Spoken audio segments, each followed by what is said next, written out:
ओम नमः शिवाय। शिवजी सदा सहाय। ओम नमः शिवाय। गुरुजी सदा सहाय। जय गुरुजी। शुक्राना गुरुजी। अनंत कोटि शुक्राना। सभी संगत को जय गुरुजी। गुरुजी कोटि कोटि प्रणाम। संगत जी, शिव महापुराण रुद्र संहिता भाग 3 का 22 अध्याय है। पार्वती की तपस्या विषयक दृढ़ता, उनका पहले से ही उग्र तप, सबसे त्रिलोकी का सप्त होना तथा समस्त देवताओं के साथ ब्रह्मा और विष्णु का भगवान शिव के स्थान पर जाना।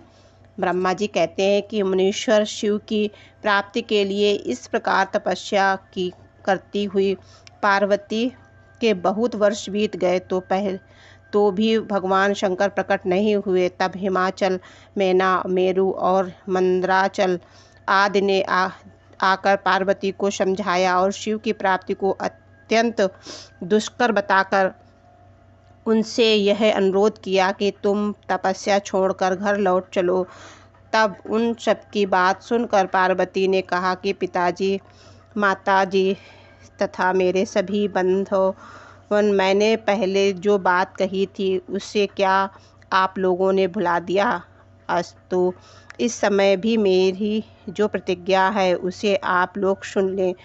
जिन्होंने रोष से कामदेव को जलाकर भस्म कर दिया है, वे महादेव जी यद्यपि विरक्त हैं तो भी मैं उनकी तपस्या से उन भक्तवत्सल भगवान शंकर को अवश्य संतुष्ट करूंगी। आप सब लोग प्रसन्नतापूर्वक अपने अपने घर को जाएं। महादेव जी की संतुष्ट होंगे ही, इसमें अन्यथा विचार की आवश्यकता नहीं है। जिन्होंने कामदेव को जलाया है, जिन्होंने इस पर्वत को, वन को भी जलाकर भस्म कर दिया है, उस भगवान शंकर को मैं केवल तपस्या से यहीं बुलाऊंगी। महाभागगण, आप यह जान लें कि महान तपोबल से भगवान सदाशिव की सेवा सुलभ हो सकती है। यह मैं आप लोगों से सत्य सत्य कहती हूँ। सुमधुर भाषण करने वाली पर्वतराज कुमारी शिवा, माता मेनका, भाई मैनाक, पिता हिमालय और मंदराचल उपर्युक्त बात कहकर शीघ्र ही चुप हो गए। शिवा के साथ कहने पर वे चतुर चालाक पर्वत गिरिराज सुमेरु आदि गिरिराज की बारंबार प्रशंसा करते हुए अत्यंत विस्मित हो जैसे आए थे वैसे ही लौट गए। इन सबके चले जाने पर सखियों ने गिरी हुई पार्वती मन में यथार्थ निश्चय करके पहले से भी अधिक उग्र तपस्या करने लगी। मुनि श्रेष्ठ देवताओं, असुरों, मुनियों और चराचर प्राणियों सहित समस्त लोकी की उस महंती तपस्या में सप्त हो उठी। उस समय समस्त देवता, असुर, यक्ष, किन्नर, चारण, सिद्ध, साध्य, मुनि, विद्याधर, बड़े बड़े नाग, प्रजापति, गुहक तथा अन्य लोग महान से महान कष्ट में पड़ गए, परंतु इसका कोई कारण उनकी समझ में नहीं आया।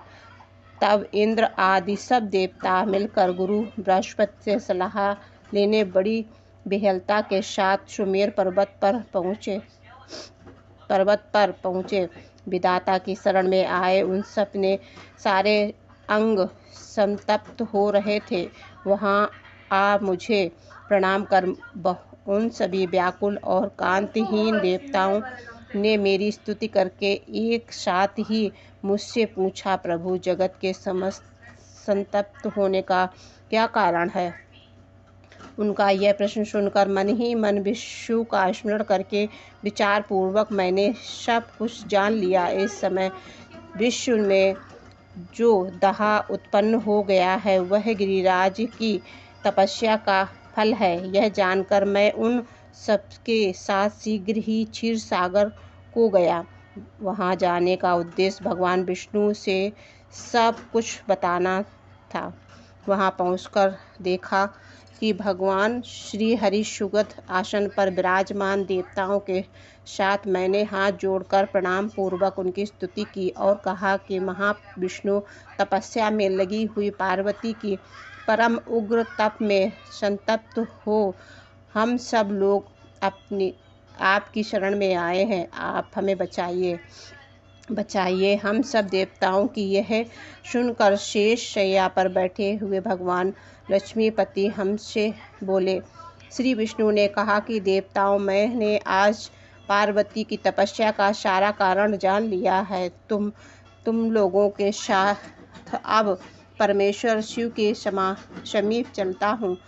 हम सब लोग मिलकर यह प्रार्थना करेंगे कि वे गिरिराज को ब्याह कर अपने यहाँ ले आवें। अमरो, इस समय समस्त संसार के कल्याण के लिए भगवान ने शिवा के पारिग्रहण के लिए अनुरोध करना है। देवादिदेव पिनाकधारी भगवान शिवा को वर देने के लिए जैसे ही वहीं उनके आश्रम पर जाएं, इस समय हम वैसा ही प्रयत्न करेंगे। अतः परम मंगलमय महाप्रभु रुद्र जहाँ उग्र तपस्या में लगे हुए हैं, वहीं हम लोग चलें। भगवान विष्णु की यह बात सुनकर समस्त देवता आदि हठी, क्रोधी और जलने के लिए उद्यत रहने वाले प्रलयंकर रुद्र ने अत्यंत भयभीत हो बोले। देवताओं ने कहा कि भगवान जो महाभयंकर काल नागिन के समान दीप्तिमान और भगवान नेत्रों से युक्त हैं, उन रोष भरे महाप्रभु रुद्र के पास हम लोग नहीं जा सकेंगे, क्योंकि जैसे पहले उन्होंने कुपित हो दुर्जन काम को भी जला दिया था, उसी प्रकार वे हमें भी दग्ध कर डालेंगे, इसमें संशय नहीं है।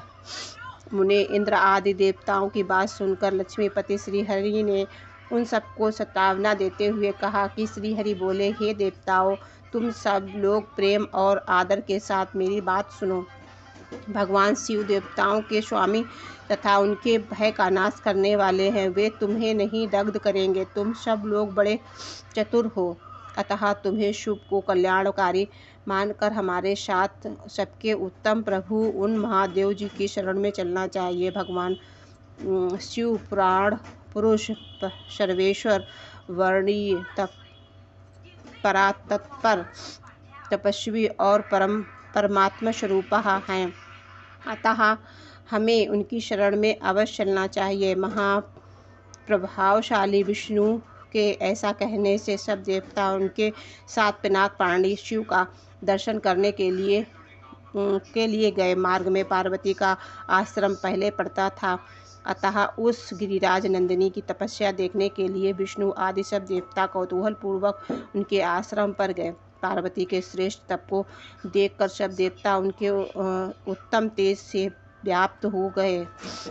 उन्होंने तपस्या में लगी हुई उन तेजस्वमय जगदम्बा को नमस्कार किया और साक्षात सिद्ध स्वरूपा शिव देवी के तप की भूरी भूरी प्रशंसा करते हुए वे सब देवता उस स्थान पर गए जहाँ भगवान वृषभध्वज विराजमान हो गए थे। मुने, वहाँ पहुंचकर सब देवताओं ने पहले ही तुम्हें उनके पास भेजा और स्वयं वे मंदनकारी भगवान हर ने दूर से ही खड़े रहे। वे वहीं से यह देखते रहे कि भगवान शिव कुपित हैं और प्रसन्न हैं। नारद, तुम तो सदा निर्भय रहने वाले हो और विशेष शिव के भक्त हो, अतः तुमने भगवान शिव के स्थान पर जाकर उन्हें सर्वथा प्रसन्न देखा है। फिर वहाँ से लौटकर तुम विष्णु आदि सब देवताओं को भगवान शिव के स्थान पर ले गए। वहाँ पहुंचकर विष्णु आदि सब देवताओं ने देखा कि भक्त वत्सल भगवान विष्णु सुखद पूर्वक प्रसन्न मुद्रा में बैठे हैं, अपने गणों से घिरे हुए शुभ तपस्वी का रूप धारण किए योग पट पर आसीन हैं। उन परमेश्वर रूपी शंकर का दर्शन करके मेरे सहित श्री विष्णु तथा अन्य देवता सिद्धों और मुनियों से उन्हें प्रणाम करके वेदों और उपनिषदों के सूत्रों द्वारा उनका स्तवन किया। जय गुरु जी। शुक्राना गुरु जी, अनंत कोटि शुक्राना गुरुपा। आपकी बेटी से कुछ बोलने में गलती हो तो उसको क्षमा करना। सभी संगत को जय गुरु जी। गुरुपा अपनी जैसे इस बेटी पर कृपा की है, आप सभी बेटियों पे, सभी बेटों पर, सब आपके भी बच्चे हैं, बच्चों पर अपना प्यार भरा हाथ सभी पर बनाए रखना, सभी को अपना एक तेजोमय जो हाथ है। और इतना सच में गुरु पिता कितना प्यार देते हैं, ये तो संगत जब उनसे गुरुपा से प्यार करोगे तो पता चलेगा कि वो अपने बच्चों से कितना प्यार करते हैं। एक पिता जिस तरह अपने बच्चे को एक खरोंच, एक थोड़ी सी दिक्कत भी नहीं आने देते, उसी प्रकार गुरुपा हमारे अपने बच्चों का ख्याल रखते हैं। अनंत कोटि शुक्राना। जय गुरु जी। शुक्राना गुरु जी।